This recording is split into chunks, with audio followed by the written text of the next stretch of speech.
Many years ago, in about 1999, I got a call from a client who said, "Will you come and do some training for us on Oracle Designer?"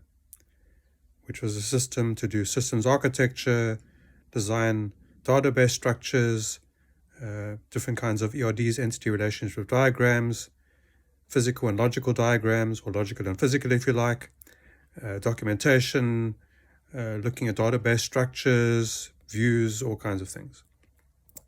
And I said to the people, "I don't actually know Oracle Designer."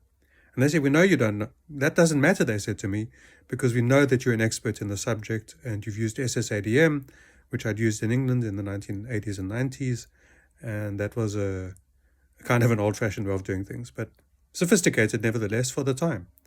So I said, "Sure." They said, "We'll give you an Oracle Designer license," which I think at the time was like 35,000 Rand. It was really, really expensive. Came on like, 25 CDs and DVDs. I had to buy a new server, which became an Oracle server. And the client paid for everything. They paid for the licenses. They paid for the server.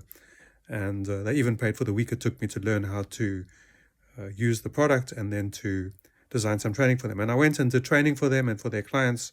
And I did about 3 courses for them. And then Oracle University in Johannesburg ran a course called Oracle Designer First Class.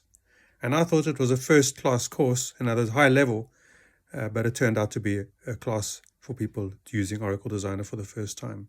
But I didn't know that at the time, and I went to Johannesburg, took a week off work. I was working for myself by then, so I had to pay for the course, I had to pay for the accommodation. I think I might have stayed with a friend in Lone Hill, which was right near Oracle's head office in North Joburg, and where the course was run.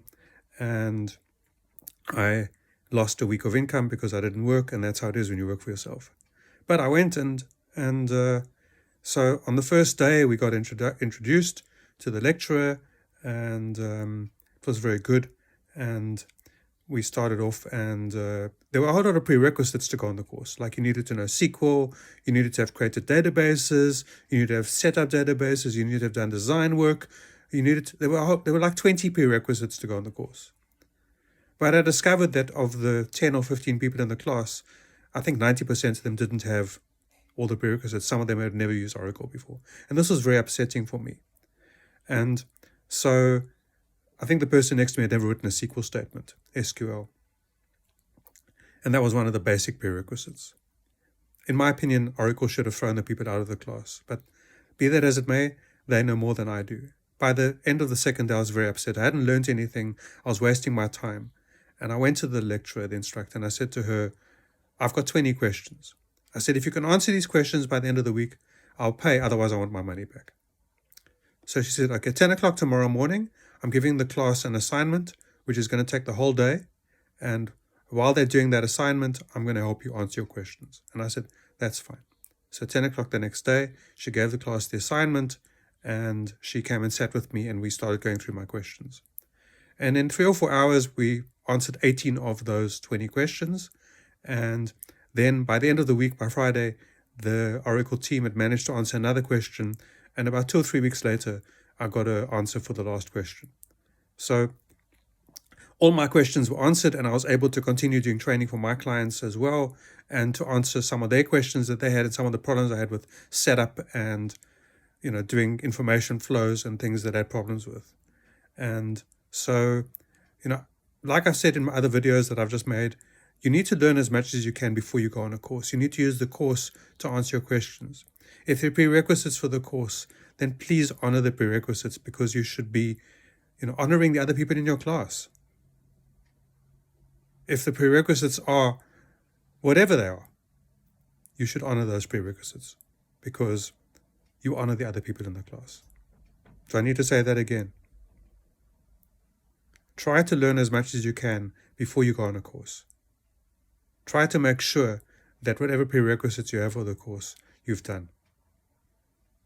I've done very few courses post-university in my life. I've done the Excel course I spoke about. I've done the Oracle course. I've done some other courses. But mostly, I've learned everything I need to know myself. And that's from having a good foundation and being able to be called into clients and say, "Please solve this problem." And that's what I do. I do a lot of problem solving. I'm at the point in my life where a lot of people don't want to pay my so-called high rates, but I don't believe that they're high, because in many cases I can do things 15 times faster than other people. I know things that other people don't know. I know how to do intuitive programming. I know how to do intuitive design. I know how to see answers that other people can't see. If you need to understand how this works, read Malcolm Gladwell's books, where he talks about 10,000 hours. Once you've done 10,000 hours in a profession, you become intuitive. You see answers. Sometimes you see answers and it's difficult to explain to people how you know the answer. Okay, thanks for watching.